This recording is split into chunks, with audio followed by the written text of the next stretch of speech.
سب کا تذکرہ کرنا تو مناسب نہیں ہے، نہ اس کا موقع ہے، لیکن میں خصوصاً جنگ بدر اور فتح مکہ کا تذکرہ کروں گی، جو دونوں اہم واقعات ہیں، تاریخ اسلامی کے اہم ترین واقعات ہیں، اور رمضان المبارک ہی میں پیش آئیں۔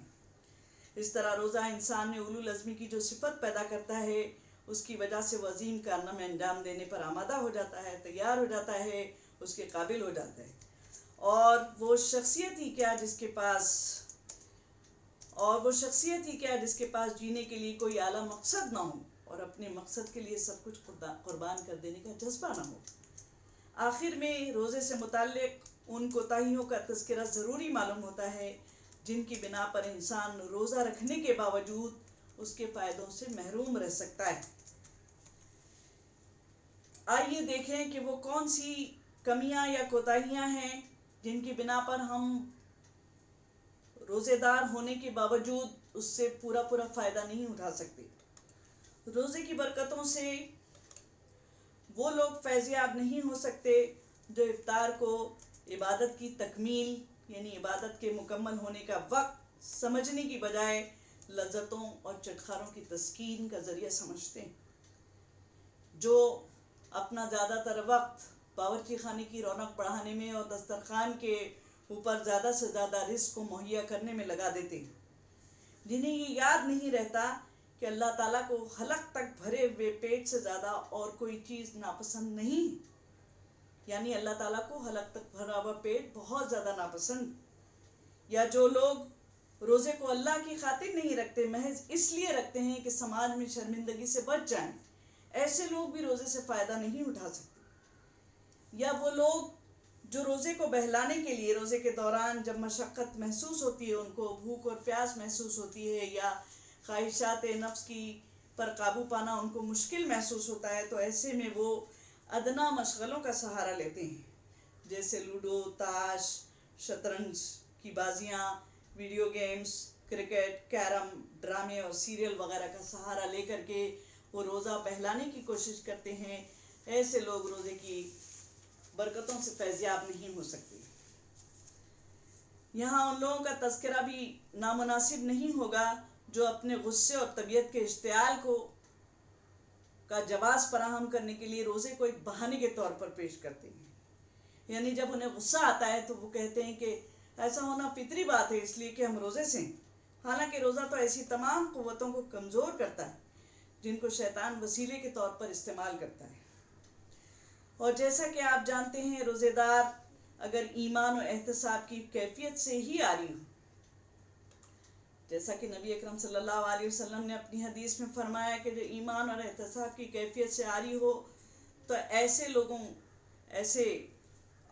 تو اسے ان لوگوں میں شامل ہونے سے کوئی نہیں بچا سکتا جن کو اپنے روزے سے بھوک، پیاس اور اپنی رات کی عبادتوں سے سوائے بے خوابی اور جاگنے کے کچھ بھی حاصل نہیں ہوتا۔ اللہ تعالیٰ ہمیں ایسی بدترین محرومی سے اپنی پناہ میں رکھے۔ میری گفتگو نامکمل رہے گی اگر میں موجودہ حالات کی طرف بالکل بھی اشارہ نہ کروں۔ دراصل ان حالات میں رمضان المبارک کے متعلق اتنی رہنمائی فراہم کی جا چکی ہے کہ اپنی گفتگو کو پوری طرح اس پر مرکوز رکھنا میں نے ضروری نہیں سمجھا۔ تاہم جس بات کی طرف اشارہ کرنا لازم ہے وہ یہ کہ کرونا کی اس وبا کی وجہ سے اجتماعی عبادات کے مواقع کم ہو گئے ہیں، اور ان مواقع کے کم ہو جانے کی وجہ سے اب ہم سب لوگوں کو انفرادی عبادات پر بہت زیادہ توجہ دینی ہے۔ یہ بات فراموش نہیں کی جا سکتی کہ انسان انفرادی طور پر اللہ تعالیٰ کے سامنے جواب دہ ہونے والا ہے، اس لیے جہاں اجتماعی عبادتوں کی اسلام میں اپنی اہمیت ہے، انفرادی عبادات کی بھی بہت زیادہ اہمیت ہے۔ آپ سب جانتے ہیں کہ نبی اکرم صلی اللہ علیہ وسلم نے کچھ دن رمضان کی راتوں میں قیام اللیل اجتماعی طور پر فرمایا اور اس کے بعد انفرادی طور پر بھی فرمایا ہے۔ اس طرح دونوں ہی، یعنی اجتماعی اور انفرادی عبادات دونوں کی اہمیت کا اندازہ ہم لگا سکتے ہیں۔ دوسری بات جس کی طرف میں آپ لوگوں کی توجہ مبذول کرانا چاہوں گی کہ روزے داروں کو افطار کرانے کے اجر سے آپ سب ناواقف نہیں۔ آج ہماری کوشش یہ ہونی چاہیے کہ اس لاک ڈاؤن کے اندر ہمارے آس پاس روزے داروں کو میں سے کوئی ایک بھی ایسا نہ ہو جو افطار کی نعمت سے محروم ہو جائے، محروم رہ جائے۔ چنانچہ ہمیں ان کی خبر گیری کرنی ہے، خاص طور سے اپنے آس پاس پڑوس کے لوگوں کی، کہ ان میں سے جو روزے دار ہیں ان کو ہم ان کے افطار کا ہم بندوبست کریں اگر وہ خدا نہ خواستہ اس سے محروم ہیں تو۔ تیسری اور آخری بات یہ کہ موجودہ کرونا کی وبا خواہ آسمانی عذاب ہو یا مین میڈ ڈیزاسٹر ہو، ہر دو صورت میں یہ اللہ تبارک و تعالیٰ کی گرفت سے باہر نہیں۔ اگر کچھ لوگوں نے اپنے ناپاک مقاصد کے لیے اس کو بایو وارفیئر کے طور پر استعمال کرنے کی کوشش بھی کی ہو تو میں اللہ کی ذات سے یقین ہے کہ اس کے نتائج وہ خود طے نہیں کر سکیں گے، اور ہوگا وہی انشاءاللہ جو اللہ تبارک و تعالیٰ کو منظور ہوگا۔ لہٰذا اللہ تعالیٰ سے قریب ہو کر، بہت ہی زیادہ گڑ گڑا کر اس ماہ مبارک میں ہمیں یہ دعا کرنی ہے کہ وہ اس عذاب کو ہم سے دور فرمائیں اور اس کے ایسے مثبت نتائج پیدا کرے جو باطل کے لیے مایوسی کا سبب ہوں اور حق کی سربلندی کے لیے حالات کو مزید سازگار بنانے کا ذریعہ ہوں۔ آمین۔ ربنا تقبل منا انک انت السمیع العلیم وتب علینا انک انت التواب الرحیم برحمتک یا ارحم الراحمین و یا رب العالمین۔ السلام علیکم ورحمۃ اللہ وبرکاتہ۔ يا هلا ويا هلا ويا هلا يا هلا ويا هلا